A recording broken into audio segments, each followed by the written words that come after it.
brother need not be idealized or enlarged in death beyond what he was in life. Those of us who loved him and who take him to his rest today pray that what he was to us, and what he wished for others, will someday come to pass for all the world. I was saddened by the death of Kennedy, a significant ally of the struggle of black people for freedom and justice and equality in this country, that one of our allies had again been ripped away. These were generational people. King could talk to young people and to older people. And Kennedy was the same way. And another thing is, King could talk to white people and black people at the same time, and so could Kennedy, and nobody even tries to do that anymore because it's so hard. I mean, who tries to talk to blacks and whites at the same time now? And is able to make sense to both groups. But they could do it.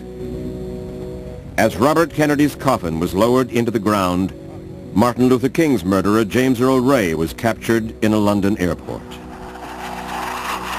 A war in Southeast Asia, a lame duck president, 2 national leaders slain, cities burning, students and poor people protesting. Only a country of unimaginable strength could have survived intact. But we were surviving, and with a certain amount of business as usual. By summer, Tiny Tim had become a cult hero. Tom Seaver and Rod Carew were having great rookie seasons. The North Vietnamese were at the negotiating table. In what was called the Prague Spring, Czechoslovakia was experiencing a momentary breath of freedom.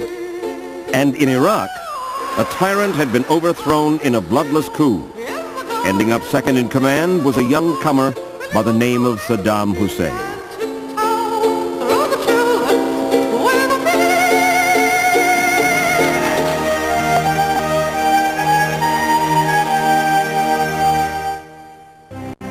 CBS Reports, 1968, will continue in a moment. Of African starvation in Biafra, a small enclave that was trying to secede from what is now Nigeria.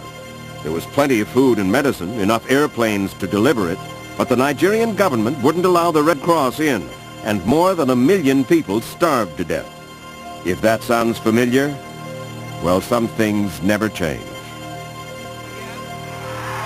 In the United States, the political season was about to begin in earnest.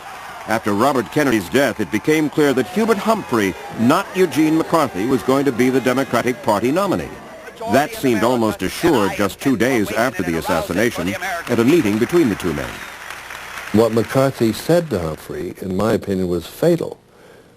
McCarthy said to Humphrey on June 8, 1968, "It's all over for me, Hubert. There's nothing more I can do. It's yours." And at that point, Humphrey knew that nobody would be chasing his tail all over America on the war, and therefore he was totally vulnerable to the pressure from Lyndon Johnson to remain committed to the Vietnam War. McCarthy quit. We didn't know it, but he really quit. He went through the motions, but he had abandoned the cause. There was no quit in Richard Nixon.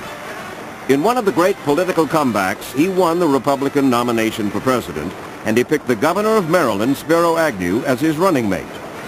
Beyond a few jokes that ended with Spiro who, it was the most boring convention in Republican history. The Democrats should have been so lucky. The yippies are here! Getting ready for that convention were yippies, hippies, SDS, Black Panthers, and half the anti-war movement. It seemed that anyone who was angry about anything was in Chicago. The radicals had sown terror everywhere by spreading rumors that they were going to put LSD in the water supply before the Chicago Convention. And the yippies want to provoke a violent confrontation, partly out of frustration, partly because this is their way of challenging the establishment. And Richard Daley, the mayor of Chicago, is equally eager to club them into submission.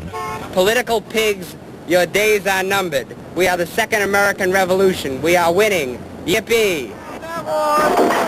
Everyone practiced for the confrontation that was sure to come. The Illinois National Guard had seen this kind of thing before, and they were sure they knew how to deal with it. It's a war game, more or less. How's it going so far? That I couldn't tell you. I'm the enemy. The protesters practiced a more esoteric form of self-defense. 2, the foot comes out. 3, back. 4, down. Give me my beat back! The disruption started at the platform committee hearings before the convention even began, but surprisingly they were caused by a different crowd of demonstrators. We have here a bulletin which has just been handed to me by the press from Czechoslovakia, saying that Radio Prague announced Wednesday that Soviet troops have crossed the Czechoslovak borders. In Czechoslovakia, what began as a student protest and it blossomed into a national grab for freedom became intolerable to the Soviets. And while the Czechs fought bravely, they were no match for the invaders. As the Prague spring was about to end, the Chicago summer was about to begin. There had been people shot already and beaten severely in Chicago all year long over other protests. Our belief was that we might very well come out of this dead and just be carried out on stretchers. It was really almost on a war footing. The confrontations went on for 6 days, starting before the opening gavel. The police waded in, releasing a lot of angry Chicago policemen on a crowd of mostly peaceful anti-war demonstrators, and a god-awful fight followed, and lots of innocent people, including women and very young people, were clubbed and arrested and dragged off to jail. And it had an effect on the whole opening of the Democratic Party convention. It suggested that Chicago was out of control. Mike, the New Hampshire delegation has just been reached on the roll call, and a New Hampshire member stood up and said that the Gestapo had arrested the chairman of the delegation. To no one's surprise, the convention hall began to take on the character of the streets. There seems to be some kind of battle going on over there. Yes, there is a battle going on. If you can get over there, we can see it directly under our booth here. They're carrying a man out bodily. Dan, let's let Mike. Whoa, Mike has just been shoved down the floor there. Don't push me. Take your hands off of me unless you plan to arrest me. Wait a minute. Well, Walter, as you can see, I think we've got a bunch of thugs here, Dan.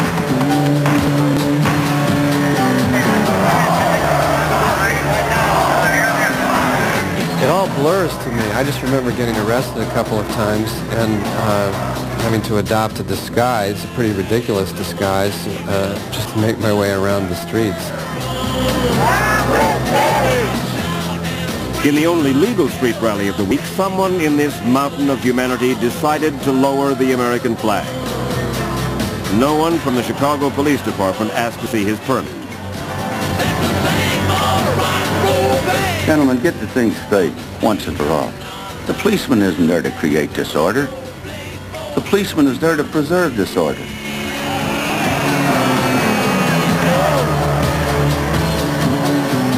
A woman started screaming. Nobody knew what was happening, and we just all went through this window because the police were coming with mace. And as soon as you crashed through the window and checked to see whether you were cut and how badly, you noticed that delegates were drinking in the lounge, and normal life was right there on the other side of the glass. the new leader of our party, the next president of the United States, the Honorable Hubert H. Humphrey. As Humphrey's name was called to run for the nation's highest office, the election was already lost. The look of the convention and what happened there was disastrous for the party. I mean, the party presented its worst face at the convention. It was divided, it was disorderly, it was not looking like one that could govern the country. And so it was a bad blow to the Democratic hopes. Even as the images of Chicago were fading from our TV screens, other revolutionaries were plotting to disrupt another convention hall. And like Chicago, the outcome would change history.